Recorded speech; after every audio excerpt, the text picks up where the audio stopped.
Me interesa, y yo sé que usted va a estar de acuerdo conmigo, de seguro, en que traspasemos el umbral de lo noticioso, de lo mediático, y veamos los bemoles que tiene y qué está pasando en el mundo.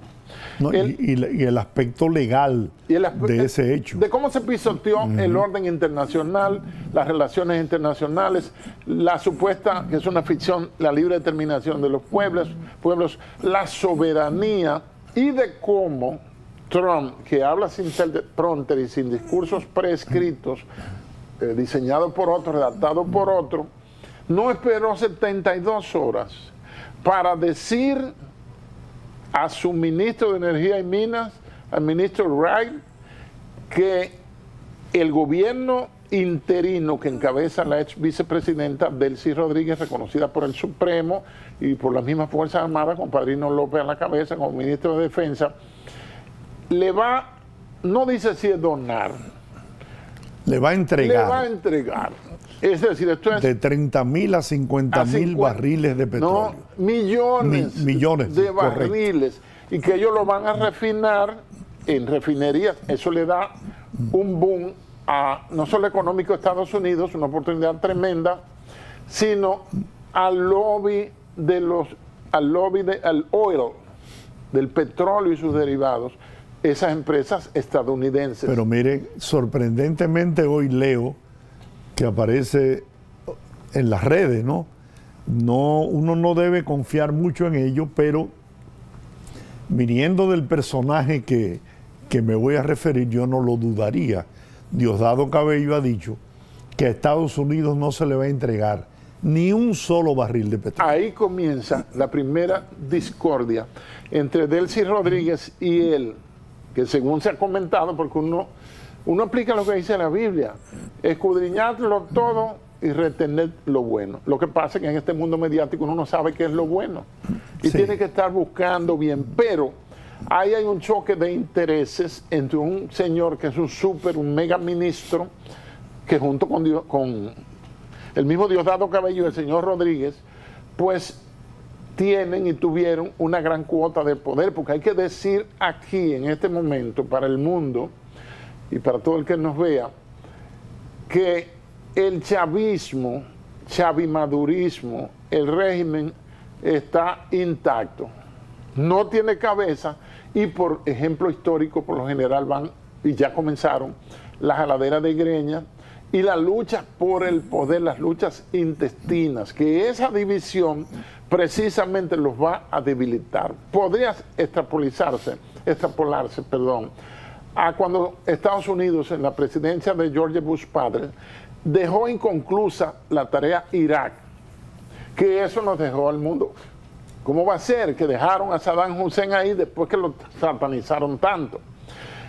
Y pasó luego entre 9 o 10 años por ahí en el gobierno y vino un final más grave, aparte de todas las escaladas, las tensiones, la violencia y la invasión a Irak, de la que se retiraron de una forma vergonzante durante la administración de Joe Biden. Es decir, el madurismo, el chavimadurismo, está ahí casi intacto. La cuota de muertos, aunque los muertos para la guerra, y esto no es una guerra, aunque hay todo un despliegue, una escalada, un despliegue militar que no llega a la escalada, pues los muertos no cuentan, pero el presidente de Cuba, Díaz-Canel, denunció, y creo que los mismos Estados Unidos admitió que habían dado muerte en el operativo, en la incursión, a 32 agentes de seguridad cubanos que custodiaban al presidente Nicolás Maduro. Lo que viene a confirmar lo que por años había negado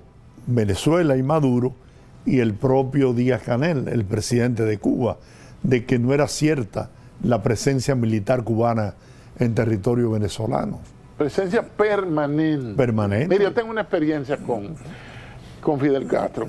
Cuando yo era más joven, que yo estudiaba en el bachillerato, pues en tiempo de la Guerra Fría, pues yo me convertí en un rebelde con causa, un comunistoide, y yo leía a Marta Harnecker, donde están los conceptos fundamentales del Sí. materialismo histórico, algunos comentarios de Marx, y andar con lo que Mario Emilio Pérez llama sobaquismo intelectual.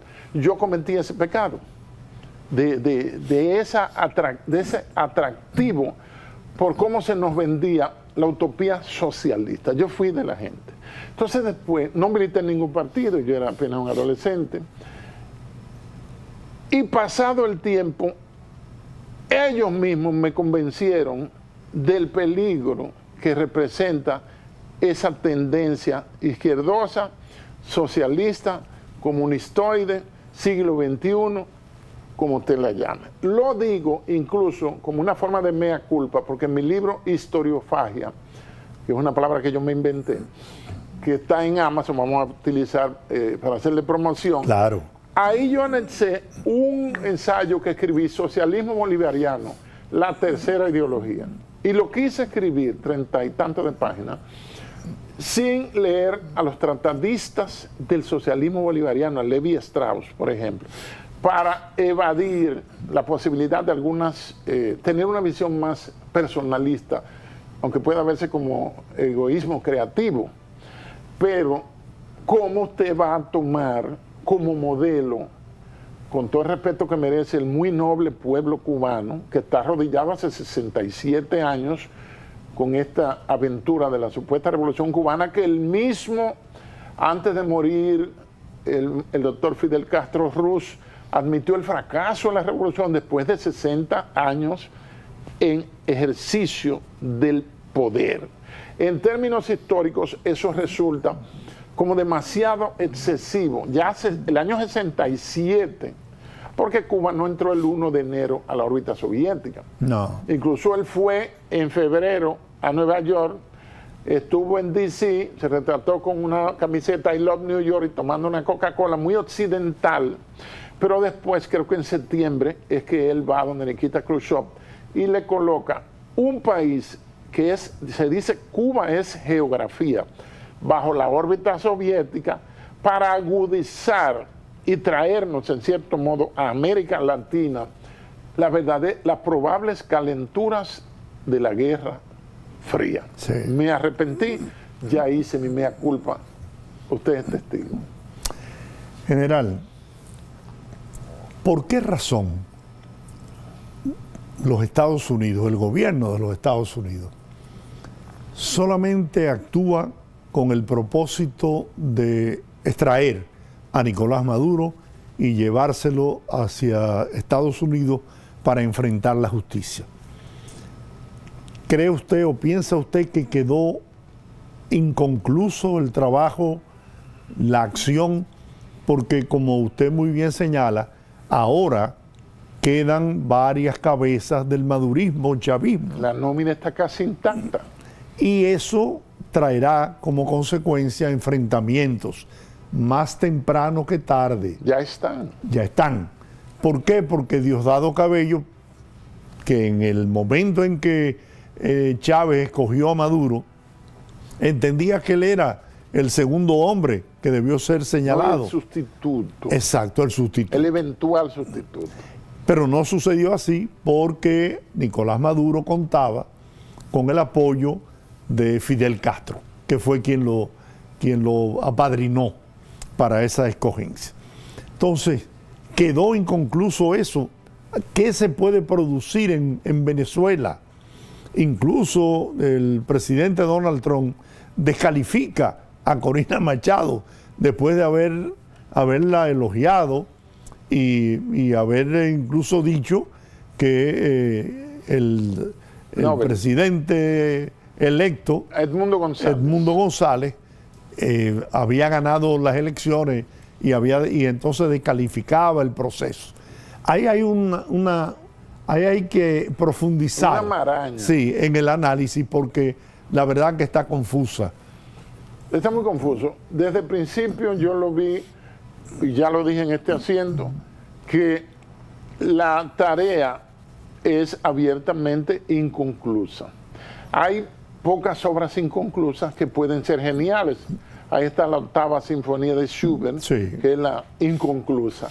Pero dejar círculos sin cerrar, dejar procesos geopolíticos inconclusos a voluntad, como ya puse el ejemplo de la guerra del Golfo y Saddam Hussein, no dan buenos resultados estratégicos, no dan buenos resultados geopolíticos. Ahora bien, si nos salimos del hecho de la extracción de Maduro y de doña Cilia Flores, si nos salimos de lo que hemos hablado hasta ahora, hay un pensador que le dicen el Marx italiano, que es Antonio Gramsci, que estuvo preso, un pensador tremendo, y desde la cárcel escribió unos cuadernos que luego fueron publicados, y ahí él dice, ante una época de transición que él identificó en los años 40, y que ahora ese orden mundial está en franco deterioro, y se sabe que Estados Unidos está en declive, Occidente está en declive, y Trump está tratando de tener los cambios, los carros inexorables de la historia. Esa es la tesis de mi próximo libro, Trump o la muerte de Occidente. ¿Qué dijo Gramsci? Bueno, Antonio Gramsci dijo, dentro de un orden que no acaba de fallecer, paréntesis, Estados Unidos, y el surgimiento de un nuevo orden, un nuevo hegemón que no acaba de nacer, entre paréntesis, China, surgen los fantasmas. Estamos viendo lo que el doctor Pelegrín Castillo, una tesis que él presenta en su libro, Choque de Potencias en el Mar Caribe. Ahora ese choque, el que lea el libro o el que me oiga hablar ahora, no lo vea solamente en términos de escalada militar, porque potencias como las 5 miembros del Consejo de Seguridad de las Naciones Unidas, dentro de 15 miembros hay 5 que son permanentes, que tienen poder de veto y tienen capacidad nuclear, pues las potencias tienen una autocontención. Las tantas bombas que tiene Rusia y el armamento incontrastable que tienen, la contiene de no utilizarla no solo contra Ucrania, sino de no utilizarla contra la OTAN, aunque la OTAN lo está desafiando en términos nucleares, en términos estratégicos. Pero solo 2 países de la OTAN tienen capacidad nuclear. Reino Unido, que es una isla por allá, y en la masa continental europea solamente Francia. Ya hay una amenaza clara y Putin se refirió a eso. Ahora bien, porque Alemania ha intentado, pero no le tienen prohibido por la rendición incondicional, incluso el canciller Merz, el actual, ya consiguió que lo mismo que hicieron con Japón en 2015, cuando estaba el primer ministro Shinzo Abe, de cortar esa especie de cinturón de castidad para que no creciera en términos militares estratégicos y ni decir nucleares. Y entonces Japón tenía prohibido, por aquella constitución que le impuso a Estados Unidos cuando lo cortó a partir de la derrota incondicional de Japón en el 45 y las 2 bombas 6 y 9 de agosto del 45, de participar en coaliciones militares.